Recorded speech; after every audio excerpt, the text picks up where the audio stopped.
Out on the open ocean, far from land, far from help, there is a kind of danger that cannot be seen on radar, cannot be intercepted by missiles, and does not announce itself with alarms.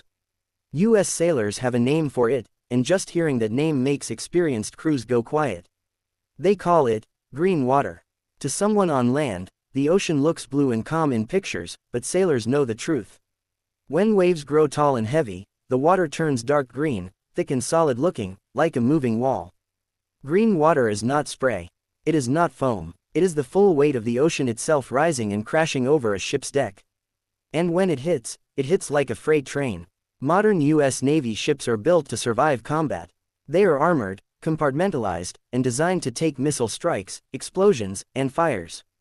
Sailors train constantly for enemy attacks, learning exactly what to do if a missile is detected or a torpedo is incoming. There are procedures, drills, warnings, and systems designed to give them at least a few seconds to react. Green water gives no such mercy. A missile attack is sudden, but it is also predictable in a way. Sensors detect it, alarms sound, orders are shouted, sailors move to battle stations knowing what they are facing. Green water arrives silently. One moment the ship is climbing a wave, the next moment the ocean itself crashes down across the deck with crushing force. No warning, no defense, just raw nature. The reason sailors fear green water more than missiles is simple. A missile may hit once. Green water can hit again and again, for hours or even days, wearing down both the ship and the crew. Each impact can weigh hundreds of tons. When that mass of water slams onto steel, it bends railings, smashes doors, floods compartments, and can even crack superstructures. There have been moments in U.S. Navy history when green water did more damage than enemy fire ever could. During severe storms, sailors have watched antennas snap like twigs, radar domes ripped away, and aircraft torn loose from flight decks. Even warships weighing tens of thousands of tons can feel small when the ocean decides to remind them who is in control. One of the most terrifying things about green water is how it turns the ship itself into a weapon against its crew. When water crashes onto the deck, it doesn't just sit there. It moves, violently. Sailors caught in its path can be thrown into bulkheads, crushed against equipment, or swept overboard in seconds. Once someone goes overboard in heavy seas, survival chances drop dramatically, even with rescue efforts. Missiles are designed to destroy ships, but green water doesn't care about design. It exploits every weakness. Open hatches, ventilation ducts, and maintenance access points become entryways for flooding. Water pours into spaces never meant to be submerged, short-circuiting electronics, knocking out power, and disabling critical systems. A single wave can shut down radar, communications, and navigation all at once. Sailors tell stories of standing watch on deck when a wall of green water suddenly rises out of the darkness. There is no time to run. No time to grab onto anything. The wave hits, and the world becomes chaos. Visibility disappears. The roar of water drowns out all sound. When it passes, equipment is gone, people are injured, and the deck looks like it has been through an explosion. Unlike enemy attacks, storms do not follow rules of engagement. They don't stop when you're damaged. They don't care if you're already struggling. In fact, the more damaged a ship becomes, the more dangerous green water grows. Reduced speed, loss of steering control, or power failures make it harder for the ship to face waves correctly, increasing the chance of water breaking.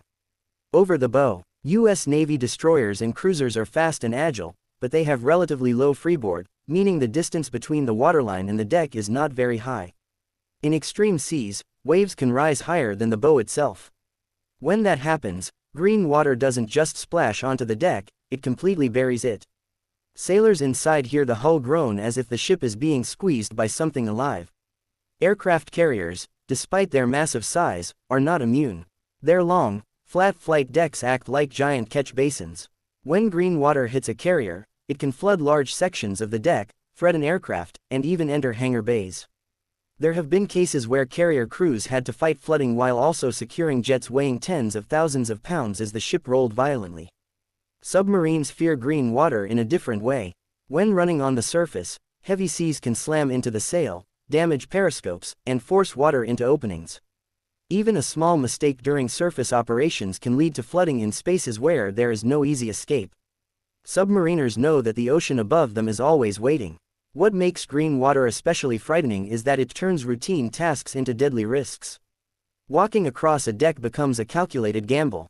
A single misstep at the wrong moment can mean being swept into the sea. Sailors clip themselves to lifelines, crawl instead of walk, and move only when absolutely necessary. Even then, accidents happen. There is also a mental toll. Missile threats create short bursts of intense stress. Storms create long, grinding fear. For days, sailors may sleep in short shifts, exhausted, soaked, and bruised, knowing the next wave could be worse than the last. The ship never stops moving. The noise never stops, and the sense of vulnerability slowly eats away at morale. Green water has caused fatalities without a single enemy in sight. Sailors have been killed by being slammed into steel structures, crushed by shifting equipment, or lost overboard. Ships have been forced to limp back to port, their mission aborted not by hostile action, but by the ocean itself. Veteran sailors often say that the sea is the most powerful force they will ever face. Weapons can be countered, enemies can be predicted, nature cannot. Green water is proof of that truth. It is the ocean reminding even the most advanced navy in the world that steel, technology, and training still have limits. Modern ship designs try to reduce the danger. Stronger hulls, better drainage systems, and improved forecasting all help. But they do not eliminate the risk. No ship can be built tall enough or strong enough to fully ignore the ocean. At some point, the waves will always be bigger. That is why, when sailors talk quietly among themselves, they don't always speak about missiles or enemy fleets. They talk about storms they survived. They talk about decks disappearing under walls of water. They talk about nights when they wondered if the ship would make it through till morning. Green water is not an enemy you can fight. You can only endure it. You respect it, you fear it, and you hope it passes. And that is why many U.S. sailors, men and women trained for war, will tell you without hesitation that the thing they fear most is not what comes from the sky or from beneath the sea, but what rises up from the ocean itself. Because missiles are built by humans. Green water is built by nature. And nature does not miss.